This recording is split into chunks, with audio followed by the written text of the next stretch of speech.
Breaking news from the nursery. Humanity has officially lost its binkies. Scientists are being fired.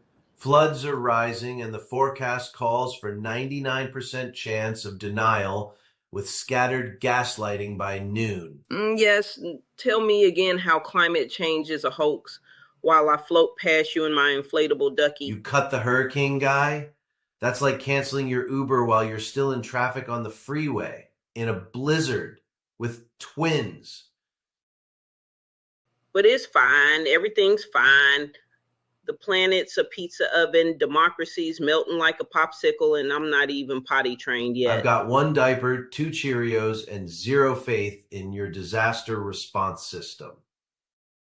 We'll be watching the Roundtable with juice boxes and a fire extinguisher. We the people unite.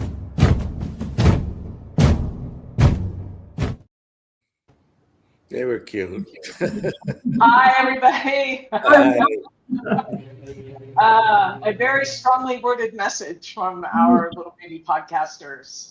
But welcome to We the People Unite. This is a little bit different format today. We're going to do a roundtable. How's everybody? Great. Doing good. Get in there, Kim. Love you. In there. Kiss. Doing good. All right. You ready to talk about some Yeah, I'm stuff? fine. Thank you. All right. Yeah, let's get in it. All right. So first up, we have Miss May. So let's talk. Could you put in before you start, Kimbo?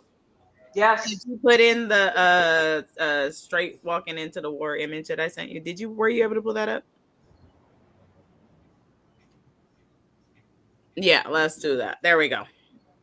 So, hey, everybody. What's good? It's your girl, May Money. And I really wanted to kind of talk about this. I think it's very important that we don't do what this image is literally presenting to you. I think that at this point, we need to kind of catch up to the volatile action that is being held against this country. It's a lot more dangerous than we are fighting back with. You know, I feel like we still think that we are like in normal times where lawsuits and things of that nature still mattered, where Congress and calling your congressman still mattered. I don't think that is where we are anymore. And this image is really how I felt about what's going on. So, Ms. Kim, roll away.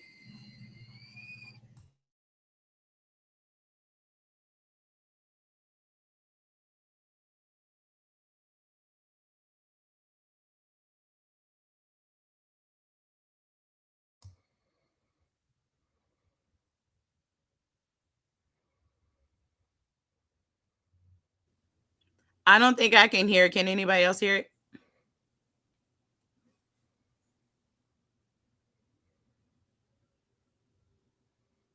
Can anybody hear it?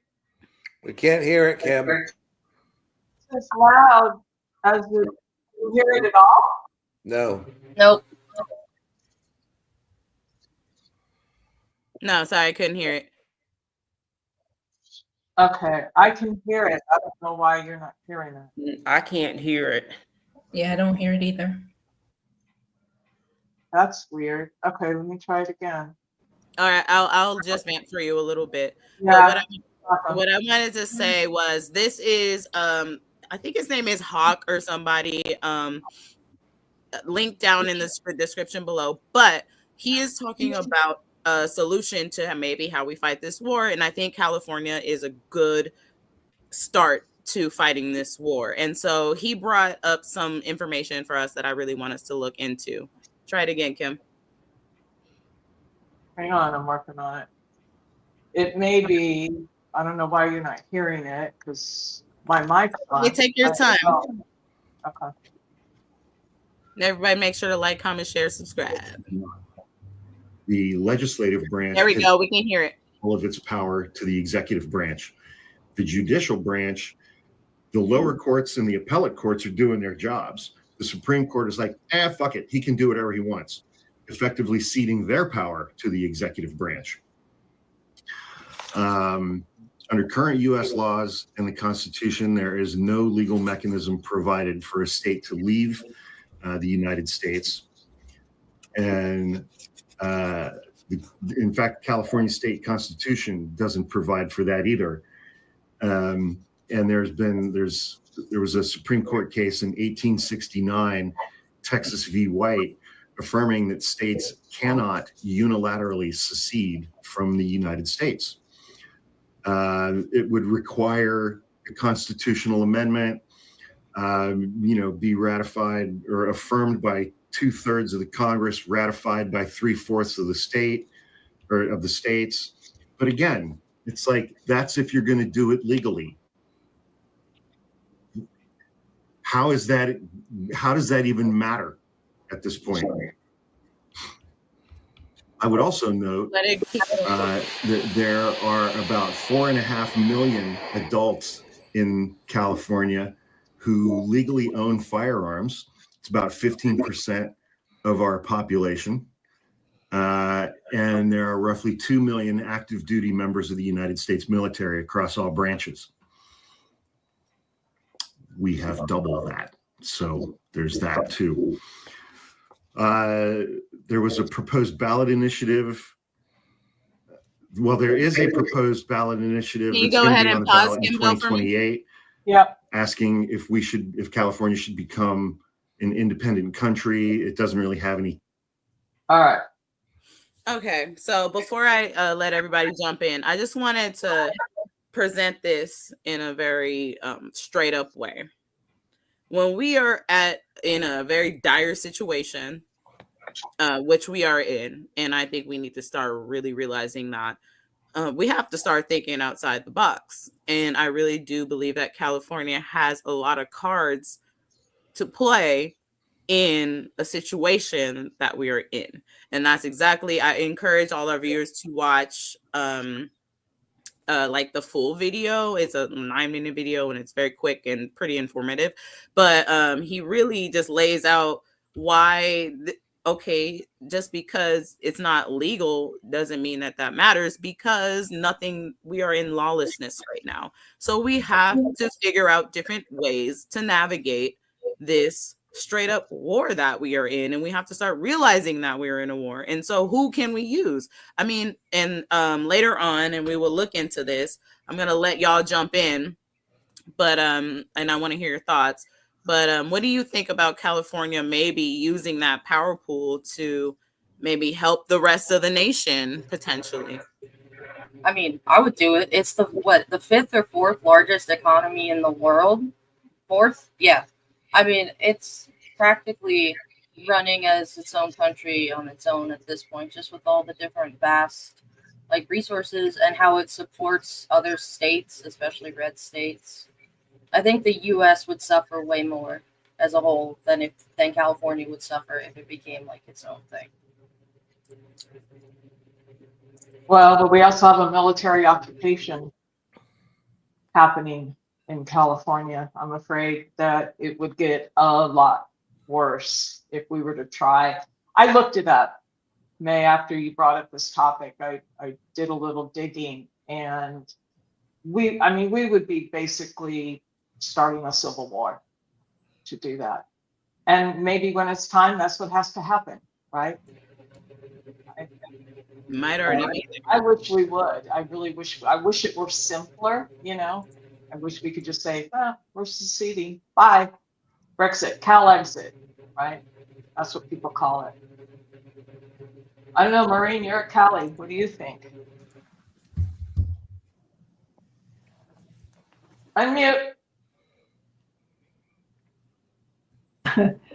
I don't think I really haven't researched it that much. I don't think, as May has said, it's not going to be that easy with that gentleman, and I think the military would really be the concern for us. And I personally am not ready to see a civil war occur in this country at this point. I'm hoping that we can work things out in a better way. And I do see a turn. I know I sound like the incredible optimist. I know things are pretty miserable right now.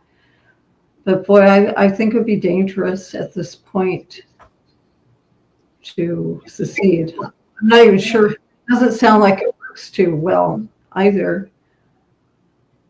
The law, to be able to do that. That's my opinion, of course, but that's. Well, one thing we didn't see at the very beginning of the video was she was just saying, like, if this were to happen, like, it couldn't happen legally, and that's very much so clear. But these people are not working by the fucking law. So I don't think that when the Americans came and, like, broke away from Britain, it was legal either. So how does that happen? But then also I think this is in the next clip that we will play, but I'll let Natasha, it seemed like you wanted to jump in a little bit over there. Yeah, I wanted to say something too. So go ahead, Natasha. I, just from the little bit I saw, I agree with you, May, about the lawlessness and about how people don't realize how serious this is. And I agree with you from months ago that, people still don't realize how serious this is. And I don't want it to get to a civil war, but I really do believe that that's where we're headed. And that's where it actually is it's going to get ugly. And we have no idea how bad it's going to be, because here we are at 6 months and look at how every single day some chaos, some craziness is going on. And it's just getting worse. If you look at the stuff that they're doing to the immigration, all that craziness that's going on. And I saw someone today, I forget what her name is, but she was just so upset and talked about how bad that was. And she was informing more people about it. So it's like more people are becoming aware. It's still not as many people that should be aware, but more and more people are becoming aware. More and more people are fighting back, so it's going to get real ugly. So I think it's already gotten pretty ugly, and it's going to get uglier. It is. Exactly. So yeah, that's what I, basically mean. It's going to get bad. And that's why I brought up this drastic measure. Aundria? Today in San Diego, ICE went on some farms in San Diego and arrested people. And what I was thinking when I saw that, if California doesn't do something, and it's one of the largest states with the largest economy, if you don't do something in California, it's just going to migrate to other states. And if we don't try to stop it now, this is a test. California is a test, and if he can get Gavin Newsom and the mayor, what's her name, in LA? Yes. But they also forget about us up here, like this state. I'm talking about the whole state. I'm saying if we don't do something in California, and that's why they went into LA, they went into San Diego today, and they're just coming up north. They're just going north. They're going to go north. They're going south right now just to get San Diego and the other areas, but it's going to go up north. It's going to be in the farms there. It's a large Spanish and Mexican and Cuban, people up there. So it's a large population. So I think we have to do something. And I believe the other states would support California. I think so too. Who is that, Jimbo? Yeah, I mean, there's a lot to unpack here. I mean, it's just, I think, first of all, California would probably need to land with someone, being Canada, because they have the military and they have the infrastructure and they have all of that, for one, and that would be, a whole other diplomatic issue. But don't forget, California is not all just Democratic or liberal. You have a large population of MAGA and red people, as much as you don't want to admit to it. So the Civil War would start within California first, and then you would have to get out all the red and then have the blue secede. So I don't see that happening. I see an overall country versus the government type of battle first. And I'm not, I go back and forth in my mind if it's going to come to that or not. You hear these idiots who I cannot stand, Josh Hawley, coming out. And, he's backpedaling about his, I hate the bill and it's going to destroy my state and my people and whatever. But, he still voted for it. So, but they are trying to, they are going to get beaten down if we have the polls. And that's what I think we really need to protect and focus on, that we make sure we have those midterm elections. We make sure there's no more gerrymandering or jerry-rigging the districts like they're trying to do in Texas right now, and they've done in other areas. And we have someone focused on what has been done in those places that we're not even aware of, and we won't know until after the election. I think we're already in it. I think we're already in it. And if we don't do something, I mean, it's happening so fast. And these people that practice this autocracy, they have taught him how to do it. And he's using, like I said, California is his test. Yeah, and I'm sorry, but if California falls for any reason, then I'm sorry, the rest of this whole country is fucked. That's what I think. Primarily, in this video, the man mentions, like, if California were to somehow be able to break off and be its own nation, it would be in the G8 like instantly. So it's not like we ain't got no money. It's not like we a whole bunch of bitches. Like, we don't have resources and stuff. We actually have quite a bit of military as well.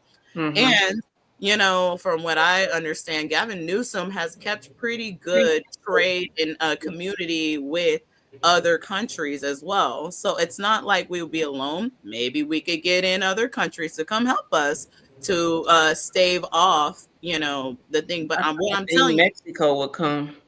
But they probably would. They probably would. And Canada as well. And maybe even all those other states there. There could be a domino effect of other blue states. So this isn't just California. I think that all the blue states are in quite a bit of danger of the same thing happening to us, to them. So I think we need to start moving a few steps forward within this, instead of being I feel like we're walking behind like a whole argument. You want to pull up? Okay. You're almost 20 minutes in, May. I'm sorry, guys. Yeah, move on. Yeah, that went fast. That is a great topic. In fact, we could probably take a whole live broadcast just on that topic. I agree. I'm sorry, I didn't mean to take up it. No, that's okay. It was an important topic. Can I say something before I lose my train of thought? Because it is pretty, I think, important.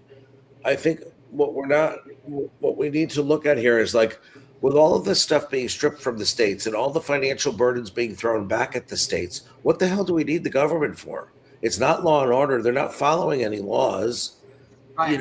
What do we need the government for? Just for a military to protect us from other countries? And I don't think they're all good. They're that great at that right now. So, it's like every state, if everything's getting pushed back to the states, what does the states have to lose? I mean, and they fired 1,100 more state employees today too. Yeah, I was listening to Ned Lamont. He's the governor of Connecticut today. He was on the show and he was talking about the the impact on the hospitals and the hospital system and how they're going to have to cut back some rural hospitals and also education and everything else. Well, if we're on our own, we're on our own. I think we're behind the 8 ball right now. We need to get ahead of it and not being reactive. We need to be proactive. Correct. I agree. This is all new to us, right? Yes, all it is. All new. So let's table that conversation. We can continue that next week because I think it's warranted for that. So let's go to Katie. Yeah. Katie, I have you queued up here. So just before you play this, what I wanted to chat about was the Kennedy Center and how the arts are just taking a nosedive with this administration. So I'll kind of leave the I've had it ladies to explain it because they do it way better than I ever could. Are you ready? Yep. Oh, I don't hear it.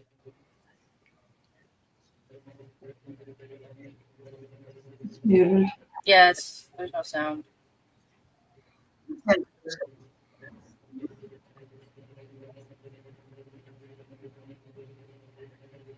I can't hear it. Mhm.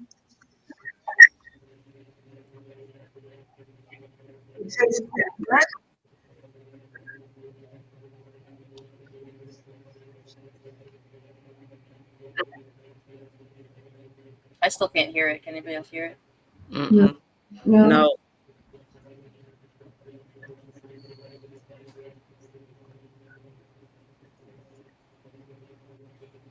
So, just a little bit of background. Well, I'm sorry. Are you saying you can't hear it? I can't hear you. no, I can't hear it. No, we don't hear it. Okay, so what's happening is, let me remove it. I have to share it differently. Okay. That's So I'll what's just kind of, I'll vamp a little bit. So for those of you like who don't know me, I'm a musician, so this art stuff really hits home for me. My grad school teacher was in the National Symphony, and he played at Kennedy Center Honors and stuff like that. I went to school I did grad school near DC, so I know a lot of people in that area, and just seeing how it's affected a lot of people. And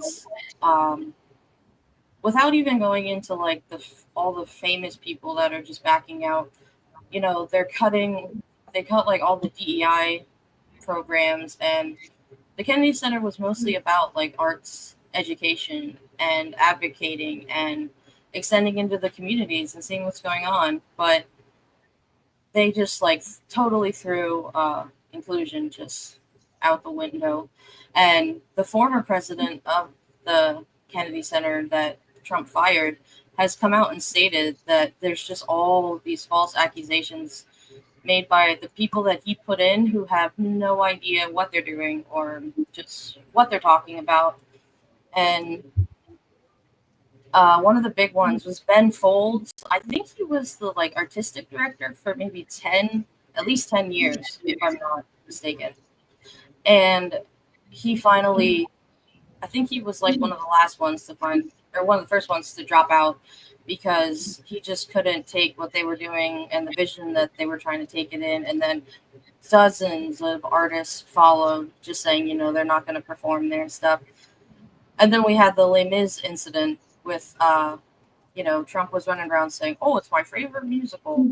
And then 10 to 12 of the actors in the show, both in major and minor roles, noped right out of that performance. They were like, I'm not going to support this. I don't support this.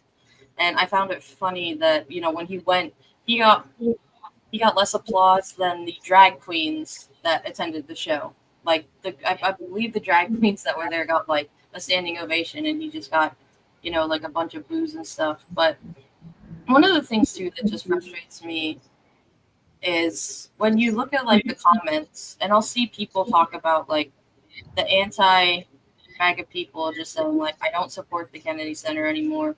I don't support any of this. And then the other side just being like, oh, you're too woke. You're too, you know, you just don't understand stuff. And it worries me that, you know, that stuff is still out there. And it also worries me for the people that are still musicians and they still have to work at the Kennedy Center because this stuff is their livelihood and they're being affected by all of this. And it's not just like, people don't think about everyone that's affected. These MAGA people just see it as, oh, the woke left is getting screwed.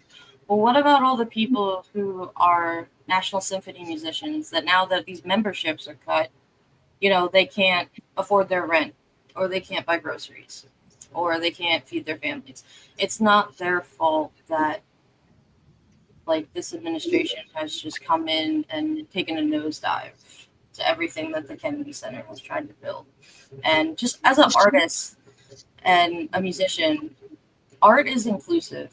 It's for everybody. Theater is for everybody. You don't turn people away. And just to see all of this happen, so like all of these people, it's just it's breaking my heart. Anyway, that's my show. Oh, go ahead, Jim. Go ahead. I was just going to say, I agree, Katie. You know, my daughter's involved with Spark. I don't know if you know that organization, but it's live art for special needs children, and it is all inclusive, and it's an amazing program. And I love that. she goes once a week, and she goes to a Spark camp in the summer for a month, and That's it's amazing. amazing. And you know, just the differences in the differences all people have go away at those performances. Nobody cares. They're just Well, one of the it's so things too, rewarding to watch the kids be so celebrated, even though some of it is just, you know, it's kind of painful to watch, but it's fun. I mean, you know, to watch them, how happy they are and how proud they are and how they can get up on that stage and even just, you know, hit a tambourine or something or whatever. But one of the things too I hate about this administration is how they use so many people as props. Because if you follow the Kennedy Center on like YouTube or Facebook, they will a lot of times show like performances, and usually it's a vast variety, but lately it's literally been like school kids because that's all they can get on, because I'm sure he gives some money to those programs that do appear. But it's a shame that like they have to use them then as the props to be like, oh no, we're inclusive, we're doing all the right things. No, you're not.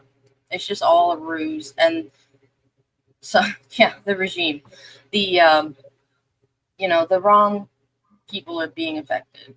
And yeah, I love that, you know, your daughter goes to that camp. Like that's amazing. And I've worked with like life skills kids, and music is, it just brings something out in everybody.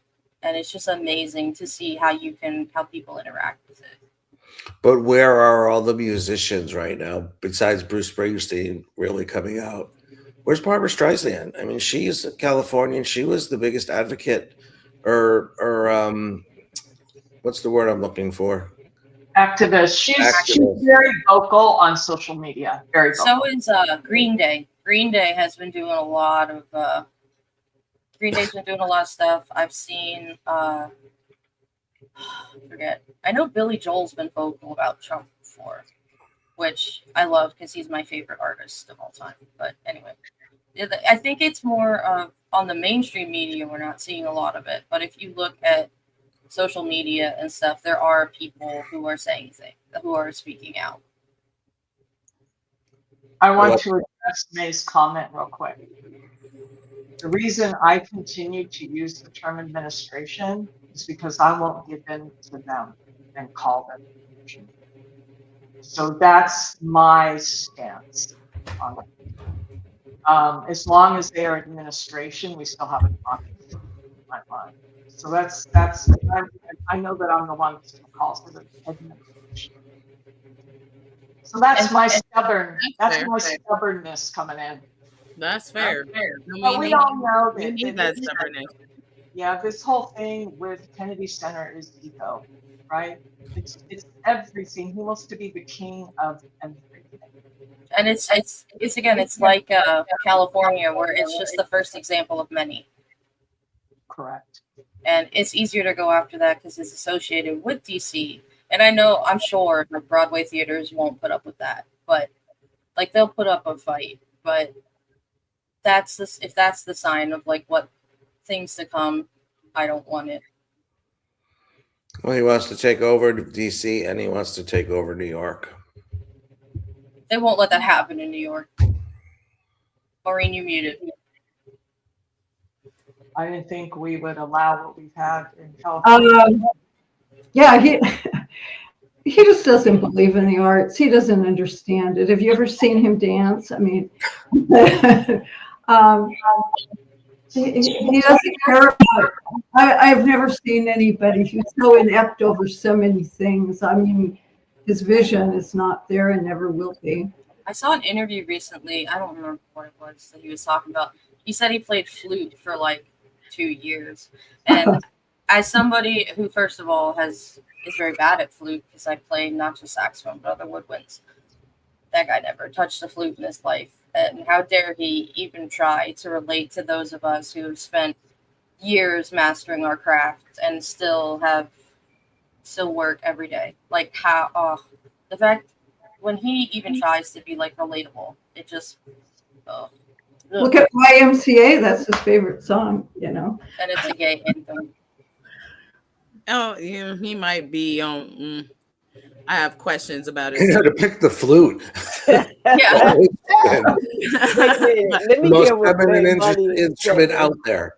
What I want to say is, like, when it comes to the arts and just even education in general, because I sing, I'm a second alto. I sing in a choir. I traveled the world. I was just around with my best friend Megan, with that I grew up with choir. Hey girl, I know you watching. And just like the culture that, you know, and the experience that you get through art and music and stuff, they don't want that. They want to stifle that shit. That is not good for their taking over everybody. They want to just suck the living life out of everything that is good on this green fucking earth. Okay, like, let's just keep it a bean. And that's why I'm so tired of walking behind, being like, oh, maybe we got some fucking hope. No, we don't. We need to get in front of this. I'm tired of fucking hope shit.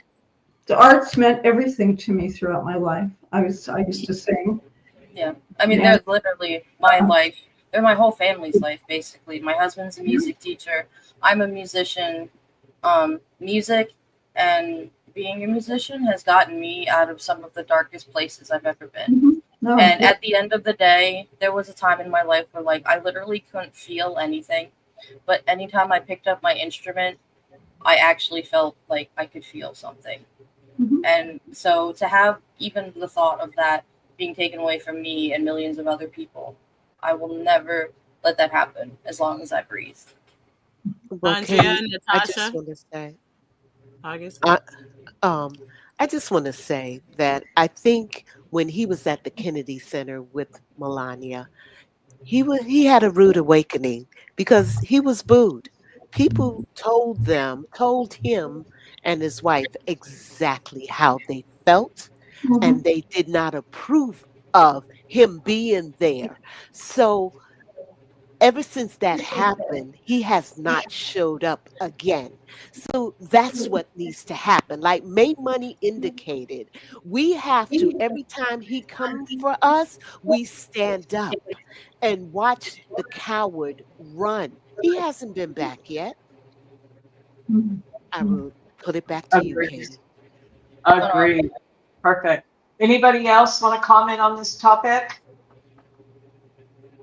Okay.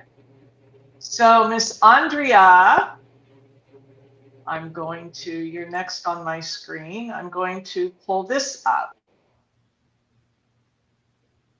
So here's an article on the Underground Railroad. What did you want to talk about on this? Well, my topic today, and again, I'm Aundria, is will you help? You know, because right now it seems as if no one will help. The Republicans always talking about Christianity, you know, Christianity is about helping others and controlling yourself. When it becomes about controlling others and helping yourself, it isn't Christianity. From the late 1700s until the end of the Civil War in 1865, secret routes and safe houses that aided the enslaved. That is when the Underground Railroad existed. One thing that's important to note, it was Quaker abolitionists and white people that were helping the enslaved. In my last apartment where I lived, I used to hear sounds above my head, and I would be like, what is that sound? I lived on the 3rd floor. There were 3 floors to this apartment complex, and there were ways that you could get upstairs, and you know, if you knew the way, you could get upstairs and live in the attic. And so I would smell cigarette smoke. I would, you know, smell food cooking. And I'm like, what is that? And so one day I brought it to my apartment manager's attention. And I said, I keep hearing stuff. And so finally they checked it out. But, they could hear me saying this, because you could hear it through the vents.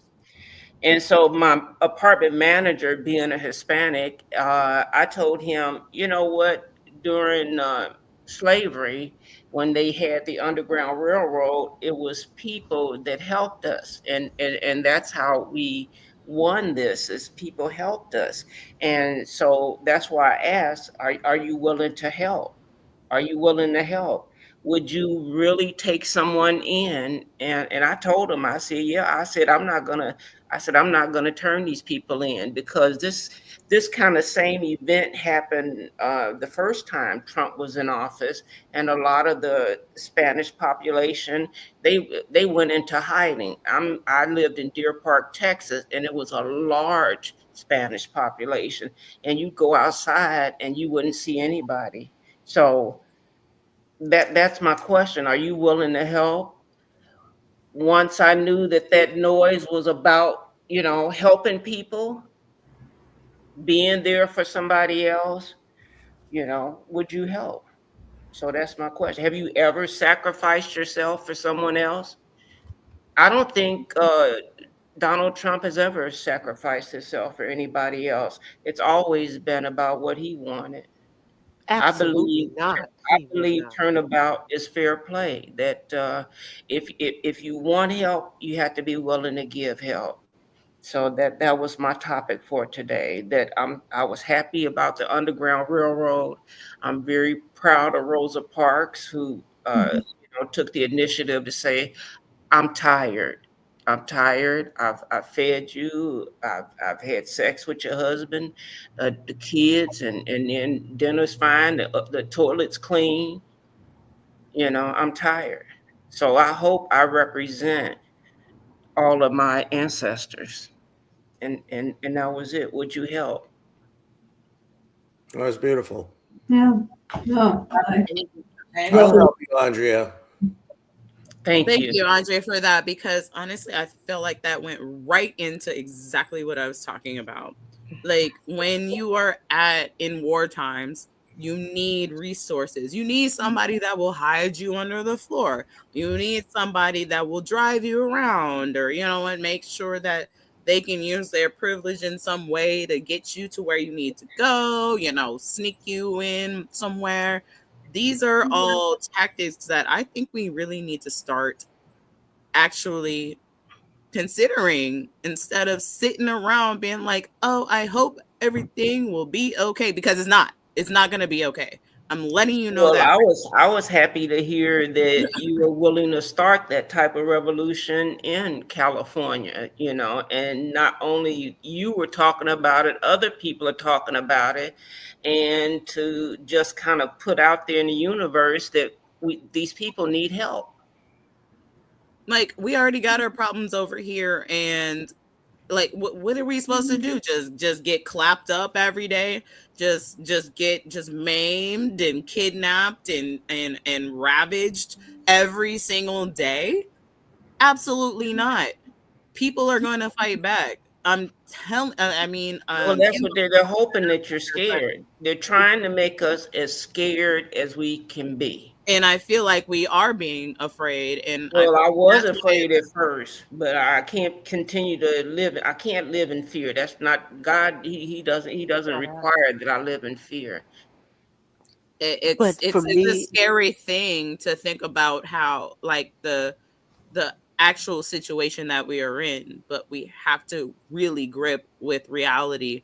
Otherwise, we will get caught slipping for Well, real. And that's the end and all of the story. he's trying to starve everybody. I mean, even when I heard about the 1,100 people that got fired today, in which they didn't expect it. They said, "Oh, no, I'm safe now." He did his first round of hiring. He's not finished. He's That's not a finished. war tactic too. Deprive everybody of resources, fire them, make sure that they ain't got shit. And then they start fighting each other and stealing from each other and looting and whatever.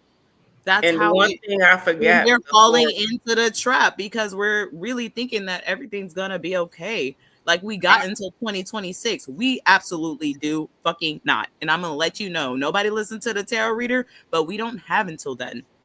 We don't. Okay, and I forgot to say that he's the biggest grifter of all. He is treating the money, that the government money, as if it was his own bank account.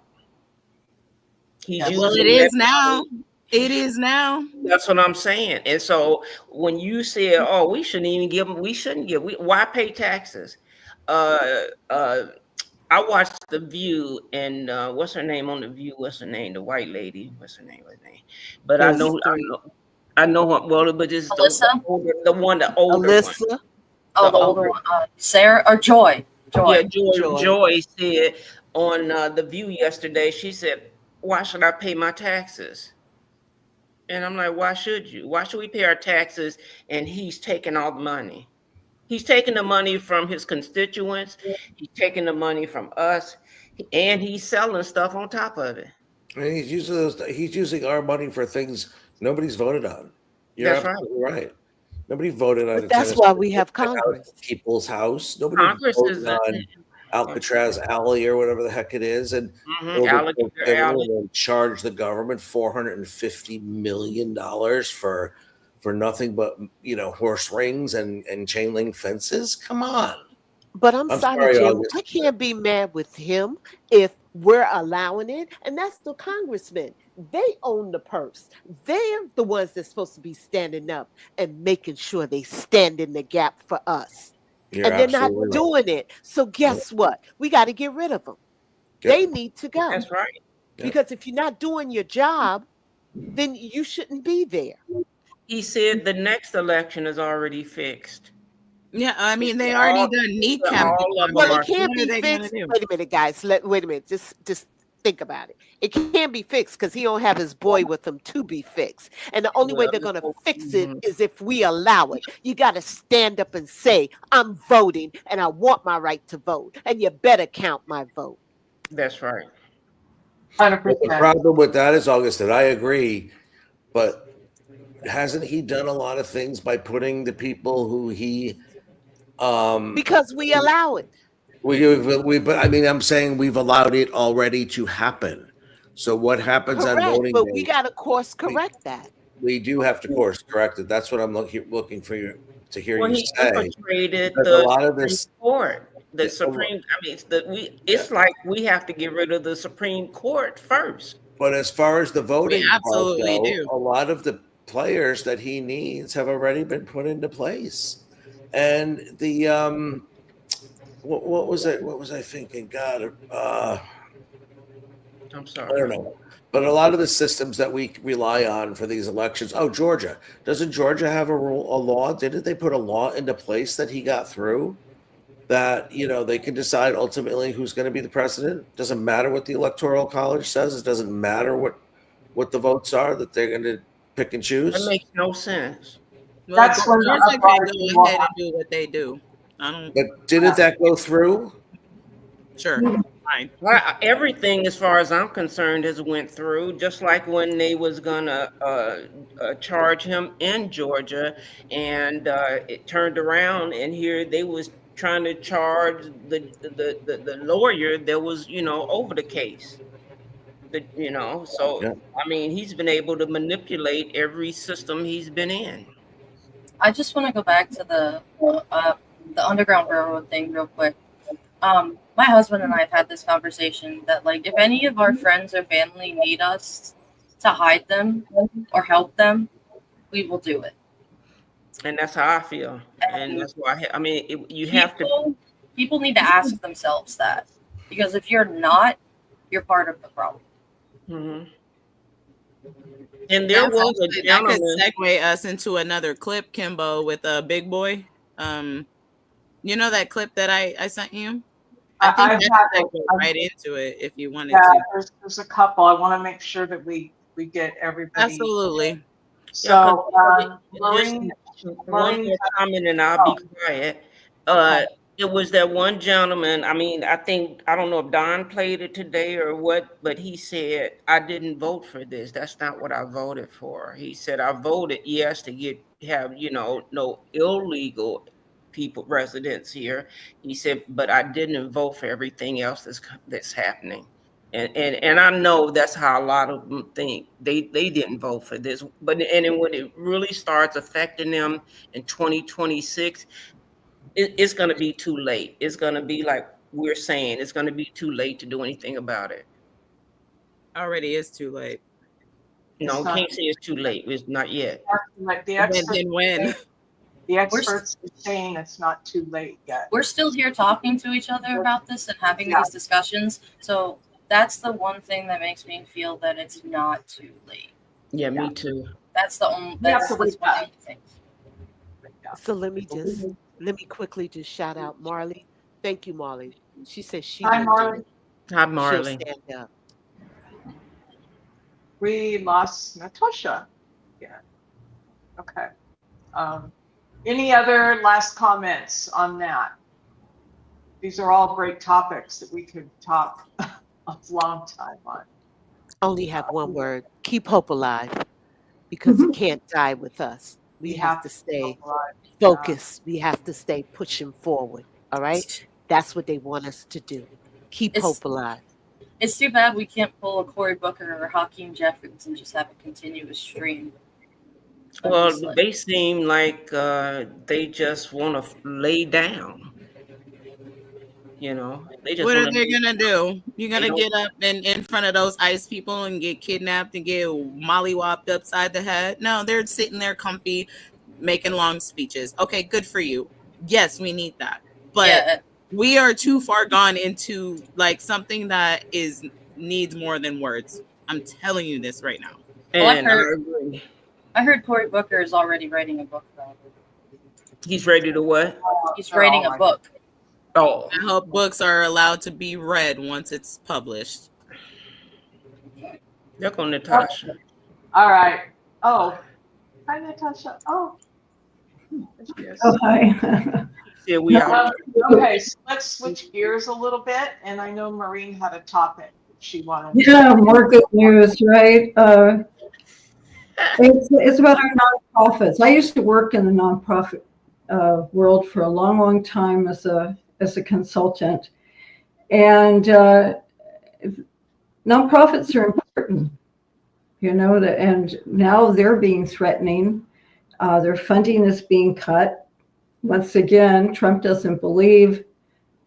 He doesn't probably know what a nonprofit is, but he is really on the case of NPR and PBS, and they are suffering a lot. And I don't know about the rest of you, but I think they're so important educationally for myself and children and communities. They talk about many subjects. Ken Burns has done a lot of documentaries for them that are amazing. And all of a sudden, if we have this cut, we're not going to have those same documentaries. We're not going to have those educational shows. Children aren't going to get to see Sesame Street because he thinks they're woke, right? That's the way he feels about it. They're not. They're real. They're educational. They're telling us the truth. So he's ready just to cut everything off with them. So it's up to us and people who can do it, benefactors, to keep on donating money to those organizations. I'm just using them as an example right now because he's really been on their case. But I also worked a lot around Boys and Girls Clubs of America, and I've gone to a lot of their conferences. I've seen the children. They get up and, oh man, some of them can perform wonderfully. I've been in tears watching the children and their stories. They're a strong organization. They do get a lot of benefactors and they have a strong board, but they will also be slashed. And a lot of the smaller Boys and Girls Clubs may disappear. I'm using this as an example. It wrenches me. It hurts my heart because I know how important they are. I've been in organizations that work with people with disabilities. August shared about a board that she's on that works to rehab people into the workplace. In fact, I'll let August speak to that if she will. This is another thing that scares us all. We're going to lose everything that's important to us. That's part of our heart and soul. and it's important for my little nieces and nephews. I just want to share that. I'm not going to take a lot of time. I'd love to hear from the rest of you. I have a feeling you've all been touched by nonprofits and what they do for the people of America, children, adults, people with disabilities. So I would love for August to please share about that organization that's dear to your heart. Yes, thanks, Maureen. The organization really focuses on people that's been in jail and they need to come out of jail and come back into society. And the best way to do that is they need a place to say or call their own. They need a job. And the only way that they can get that job, whether it's in food service, whether it's in construction, something that most of them, they do not have a degree. So in order for them to come back into society, and that is the organization that I work with, is to pull them back in and try to let them know, yes, you made a mistake, but we all have made mistakes. And guess what? We are here for you. But the funding is now being cut, and people have to take their money to help people in Texas, to help people survive for what we used to have with FEMA. FEMA wasn't perfect, but at least it helped.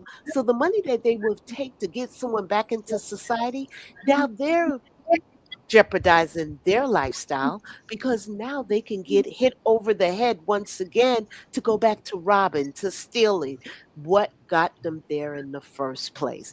You know, he really is not thinking. I'm talking about our president. He doesn't care about us. He wants this to happen. He wants chaos so he can sit in his tower, but he fails to realize all towers can come down one brick at a time. We can climb that tower.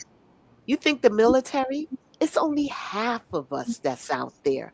So, not to take much time, but just to say, please keep giving to those organizations, those nonprofits out there. I know you have to split the little bit of money you have to take care of your family members, but like May Money say, it's about community. So if you see a person out there and you got some yard work or you need something to do, pull them along. Tell them, hey, I'll give you a quick little $25 if you cut the lawn for me, if you cut the hedges. You'll be surprised. They'll take pride in it. Back over to you, Kim. Thank you, August.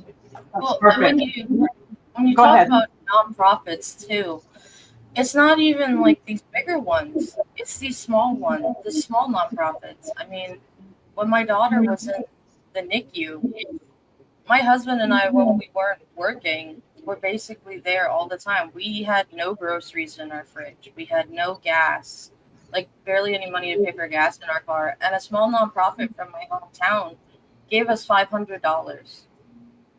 And that, to a lot of people out there, they don't see $500 as a lot of money.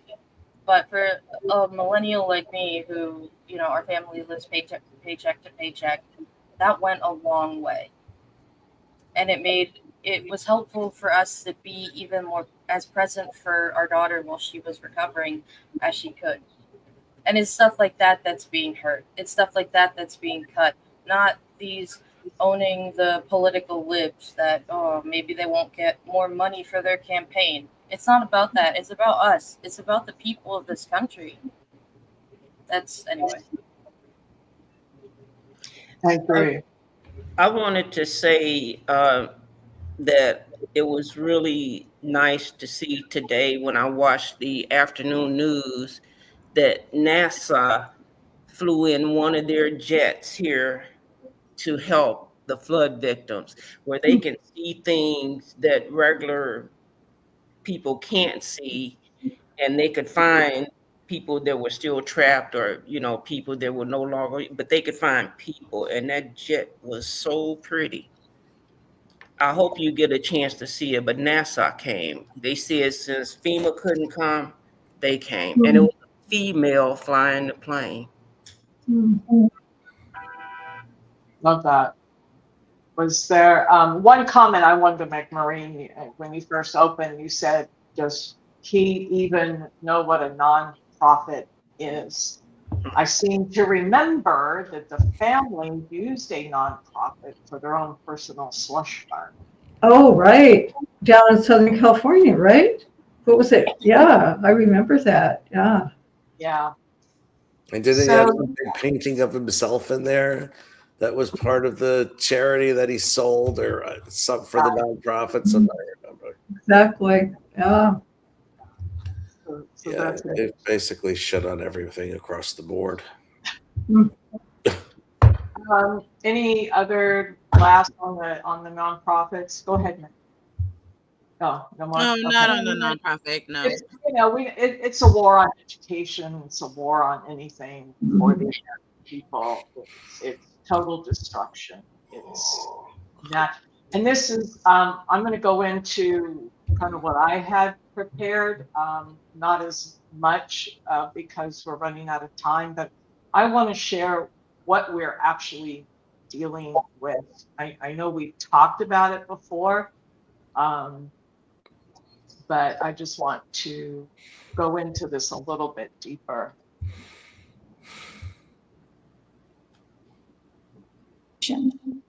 Welcome to the Ken Harbaugh Show. My guest today is Dr. Bandy Lee, who is a psychiatrist who authored the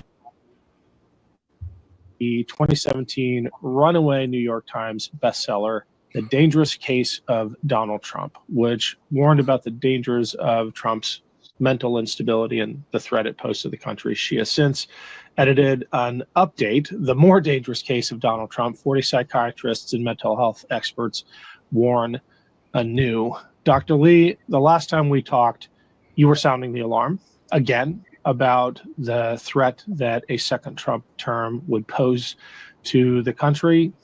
We're in it now. What's your...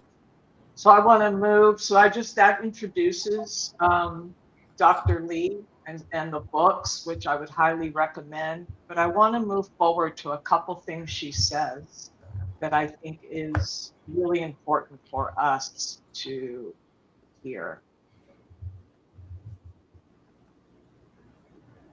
Had someone say right after the election, Elon Musk won't be able to do anything. He doesn't actually have power. The power lies with the Rust votes and the others. A lot of us got that wrong. As a psychiatrist, you must be fascinated by Elon Musk as well. Did you see any of this coming? Well, I was extremely frightened of his rise because the kind of magnetic attraction that both he and Donald Trump had indicates the level of pathology they both hold. Both see each other as kind of a parent figure. That's what they seek. And what they would not do for each other while they are idealizing each other. Of course, that eventually turns into devaluation. That's the primitive form of relating, which also happened with Steve Bannon. But until he is ousted, he will wreak as much havoc as possible. And it's not just Elon Musk. It's Benjamin Netanyahu. It's Vladimir Putin. It's all these figures who display the same kinds of defects, which should have precluded such individuals from rising to the presidency in the first place, which is why I felt so important that it was so important for mental health experts to speak up, especially since we do not have a mechanism for screening out unfit individuals as we do for corporate leadership, for example, or any other job that deals with life or death matters. I want to move forward just one more.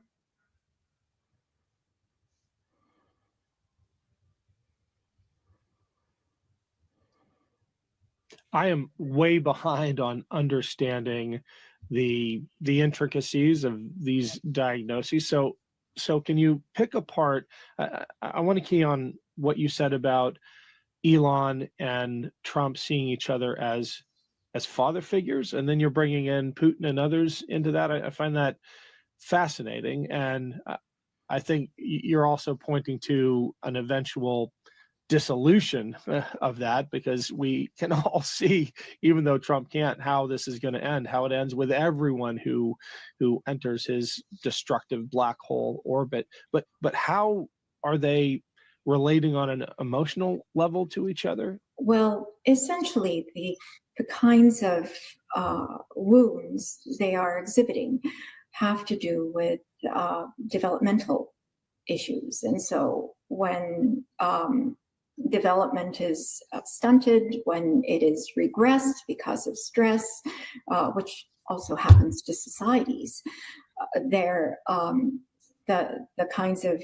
narcissistic traits become prominent. It is a developmental wound where one is constantly searching for a parent figure. I write more about this as a societal phenomenon, not so much as a diagnosis, but as what occurs in societies that are under stress. In the book where I predicted Donald Trump's violence after the 2020 election, in Profile of a Nation, Trump's Mind, America's Soul, where I stated that the two main... Go ahead.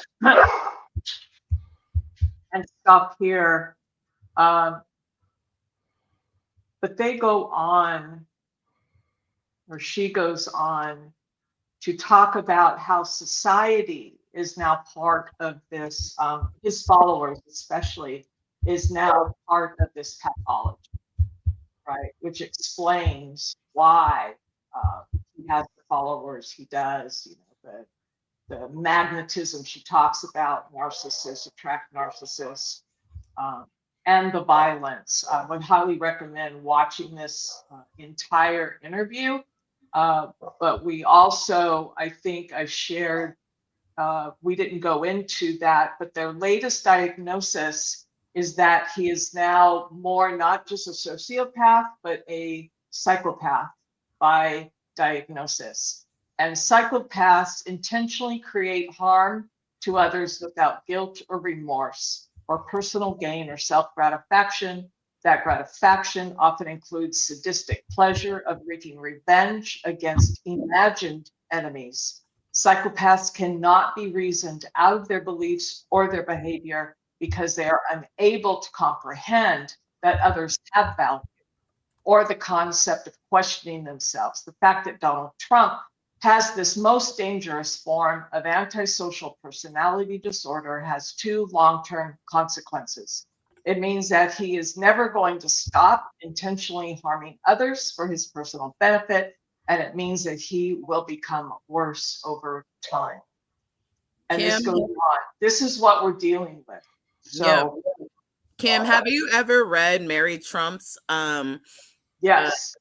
That book? I have that book. My mom sent it to somebody else. If anybody's in our viewership here, please read that book, Mary Trump's. What was it called? Enough something, not enough, something like that. Never enough or something. Yeah, but it's really dives in onto how sick this man is and how it's almost sad. You almost want to feel for him, but it's like, never mind. I think something that scares me even more is he's not the only sociopath in the administration. Look at Stephen Miller. Look at look at Hegseth. Look at Bondi. Look at Gabbard. Look at Noam. Like, it's that's the scary thing. It's not just one. It's all of them. He's like a light to the crazy sociopathic mobs, you know. Katie, May, I'm gonna fill you both in on something. Most heads of corporations, of religions, of politics, they're all sociopaths or psychopaths. They don't get to that top position without stepping on people and not giving a damn about the people below them. Excuse me, you don't think I've been trying to say that shit from the millennial days a long ass time ago? Y'all don't even want to listen. But they're not all like that. They're not all like that. They're not all like that, but it is a common characteristic of, and we're talking preachers, we're talking religion, we're talking, corporate America, we're talking education, we're even talking the MAGA people that voted for it. They might be a little sick in the head too. I'm not saying everybody, but there is a sickness here that we talked about last episode that is rooted deeply, that needs to be uprooted before we can do anything. And like I said earlier, we have to put the fire out before we start evaluating like the foundation and everything, because we are on fire right now, and we're over here trying to fix the problem when the fire hasn't been put out. Absolutely. One of the things as I was looking up at this, you remember John Kelly in the first administration actually purchased this book as somewhat of an owner's manual on how to deal with our new president at the time. And according to The Guardian, Chief of Staff John Kelly secretly purchased The Dangerous Case of Donald Trump as he attempted to cope with Trump's irrational behavior and referred to the White House, obviously, as crazy town. What was scarier, though, is that he used it when dealing with Trump, which may have prevented a nuclear war with North Korea. So the scary thing right now is we don't have those people putting in those guardrails. So this has to be, and I didn't want to talk about this to scare people, but I wanted to talk about this so we understand what we're dealing with. The pathology. And it's not just him, like you said, it's his people he has around him, it's the people that follow him. Not all of them, obviously. I don't want to generalize. There is a lot of that. But you know, Kim, I'm gonna challenge you on that, because every single Republican voted for that bill, and every single Republican knew that it was going after the poorest of the poor, that it was taking food out of children's mouths. It was kicking elderly people out of nursing homes. It was closing rural hospitals. They all know the ramifications to that bill, and they still freaking voted for it. So, you know, I don't know how that's not sociopathic or at least self-serving, if nothing else, which, you know, I'm sorry, I don't live my life that way. I was referring to citizens that follow him.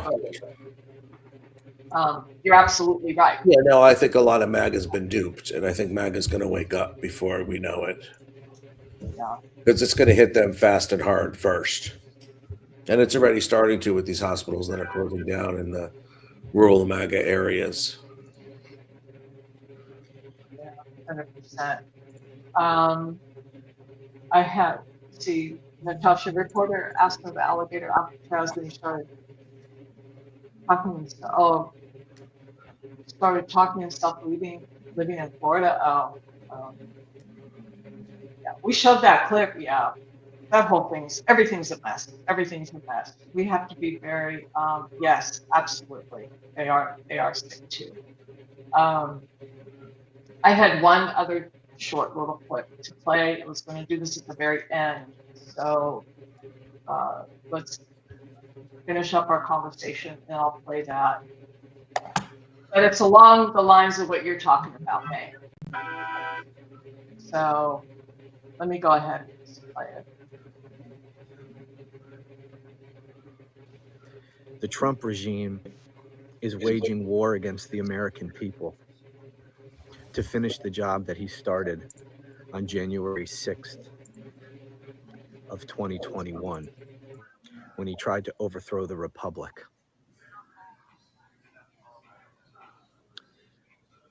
He is trying to finish that job. He's trying to conquer the American people. He is trying to defeat the United States and its Constitution and overthrow the republic and install himself as dictator. First emperor of the new MAGA republic. Will it then be a hereditary dictatorship after that?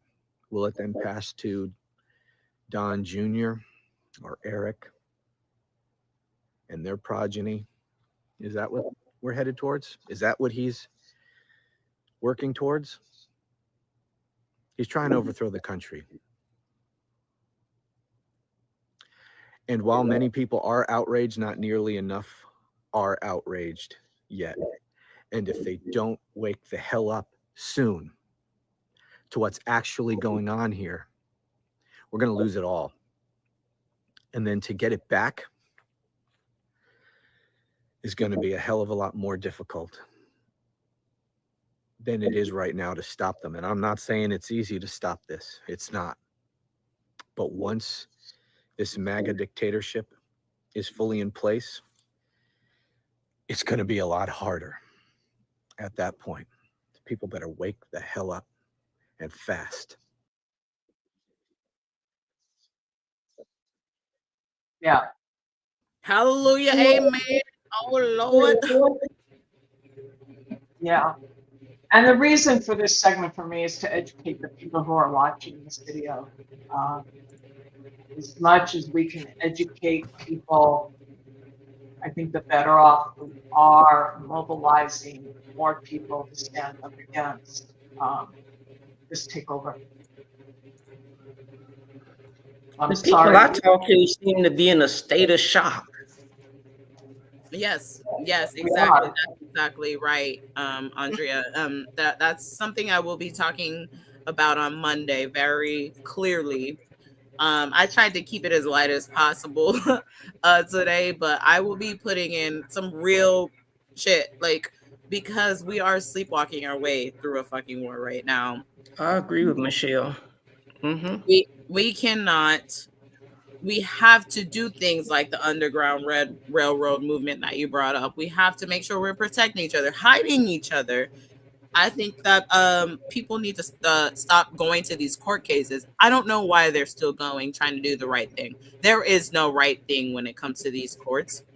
These people, this is not legality. This is lawlessness. Stop going to your fucking court cases because you're getting heamed up and dragged up all up and down the street. Oh, that was so sad, that video yesterday. I'm like, oh my goodness, that was so sad. And I'm like, why are you still going thinking that you can do the right thing? I'm confused. Is it that because you don't know or you don't see what's happening and you still think that you're still holding on to some false like hope bridge that done already fell down, that you can still do something? No, we're not there anymore. And honestly, the more people that don't wake the fuck up, the worse this is gonna get, because guess what? They're gonna be like, oh, okay, well, let's move forward. And guess what happened today or yesterday, last night? They went to a cannabis farm in California, right? Where actually, I don't know. First of all, I think that these ICE agents, they are very uneducated, because whoever is briefing them, they're sending them into very dangerous territory sometimes. Why would you go to a cannabis anything? They're already armed to the teeth because of the robberies and stuff they already have to deal with. So they're like, those places are pretty heavily armed already. Just from me working in the cannabis industry, like, they are like armed to the teeth. So they're surprised that there were people with guns. Maybe you should research where you're going to first. But this is where what I'm talking about. This is going to get violent, more violent than it already has been against us. People are going to start pushing back, and we're just gonna like be like, yay! You better fight back. You come to shoot. You better fight back. That's as nice as I'm gonna say it. The thing that scares me is we still don't know if they're legitimately working for ICE. They're not. You don't know who it is with a mask over their face. And we don't know what happened to over like half of those poor people. They could be in a basement somewhere. They probably are. You know, they could be locked up in a one room with like 50 or people. Dead. They probably are dead. And instead of these people being punished, the administration would probably give them a medal. I'm sorry, I'm not gonna be sitting around afraid, because this is going to escalate. It will just naturally. It's already escalating. Yeah. What I see from ICE, you're right, Meg. They're not only not educated, but most of them are criminals or have been criminals. 1,500 of them are. And they came, they were January 6ers, and it's almost like they're doing. He's creating He his wants own to little finish that civil war he personal started. army, because if our United States military doesn't turn against its own people, he has a backup already. So, I don't know. I wanted to bring that up because I did read something recently where a lot of the members of ICE, not the J6ers who are in there, but the legitimate members of Border Control, a lot of them are, the morale is really low because it's hurting their heart what they're doing. So there is that. And then in my research for this segment, I listened to another psychiatrist who said when we're in these situations with autocracy, with authoritarianism, the way that it gets stopped is when the military finally says, no, I will not follow those orders. But we can't figure that out in past. We can't. Michelle, yeah. We can't sit and wait for that, though.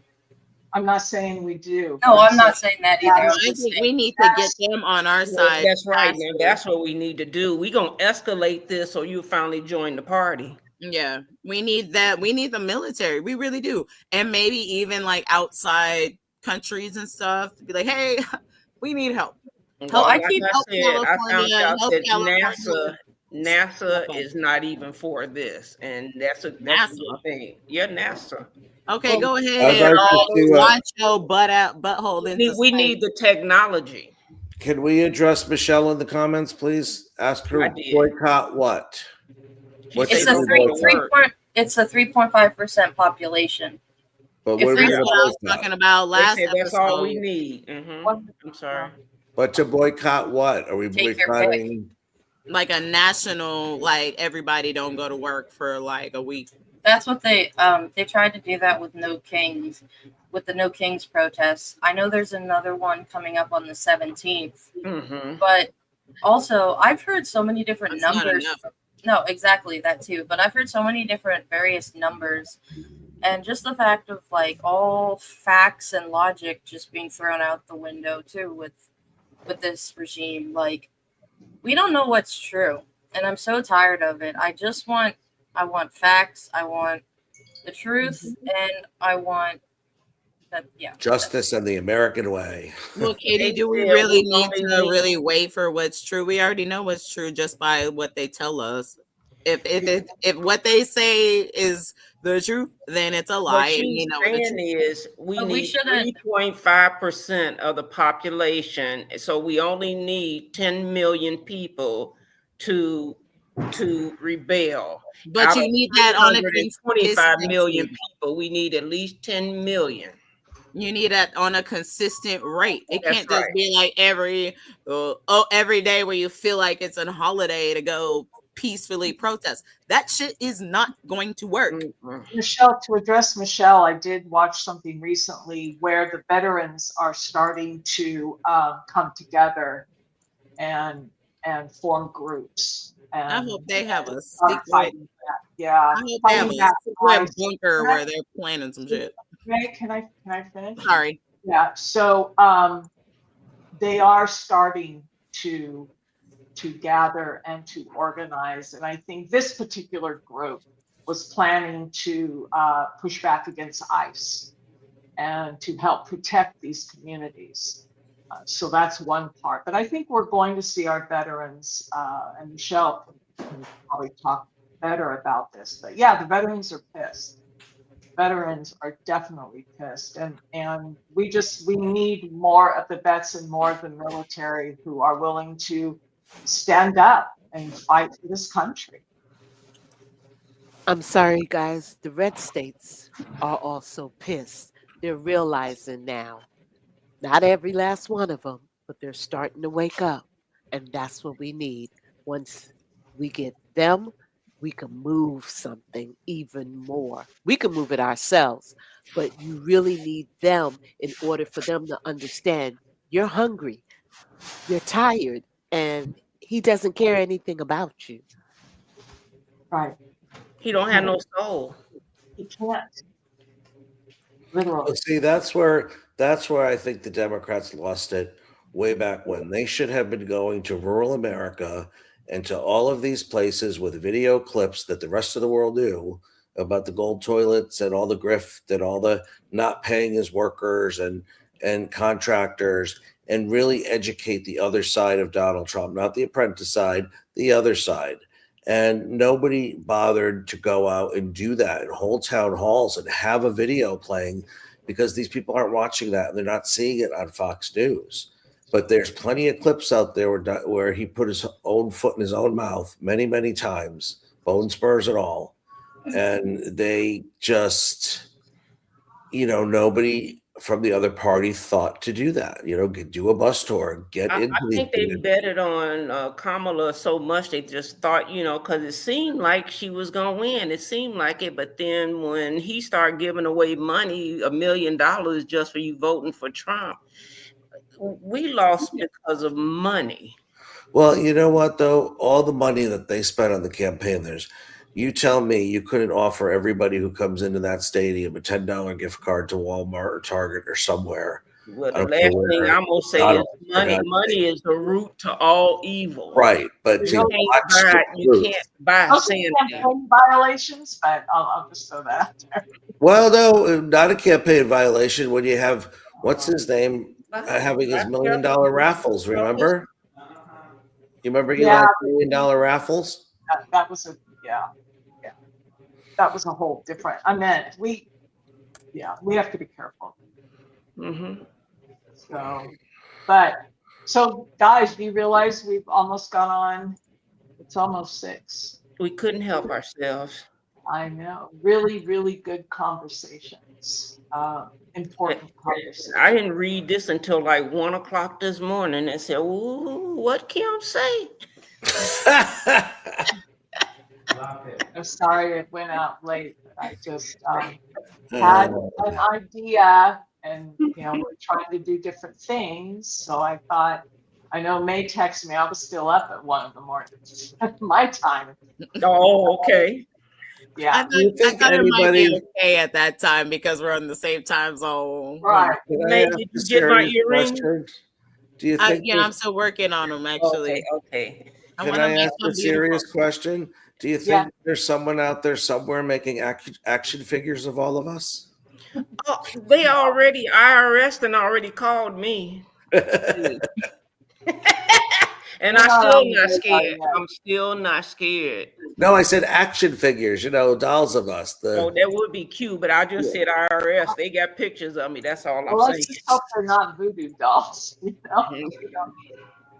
Don't want that. Y'all, you got to be careful, but we got to be careful in this state of the United States anyway.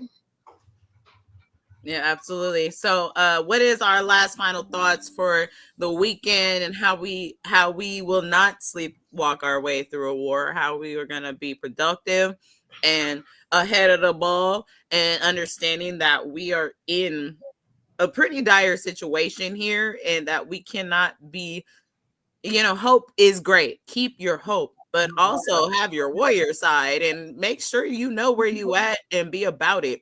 Keep your eyes open. I'm just going to clap back on that one. When I say hope, that means you step out, you do what you have to do. You put balls to the wall and you come correct. That's what I mean by hope. Hope can mean anything within you. As long as you have your sword and your shield, you can fight with your words. You can fight with whatever you have. That's what hope is all about. Mm-hmm. Absolutely, August. And it could be something. Oh, I'm sorry, Kim. Go ahead. No, go ahead. It could be, even if there are still people out there who are, afraid to go out or something. Share stuff on social media. Make sure you check your facts. Get with local groups like ours where we talk here, or look up your local 5051. They do a lot of great stuff in your areas with planning protests, but also just make sure to be safe and surround yourself with the right people. Don't go anywhere by yourself, especially if you're afraid. They come at the churches, the schools, and to your court dates.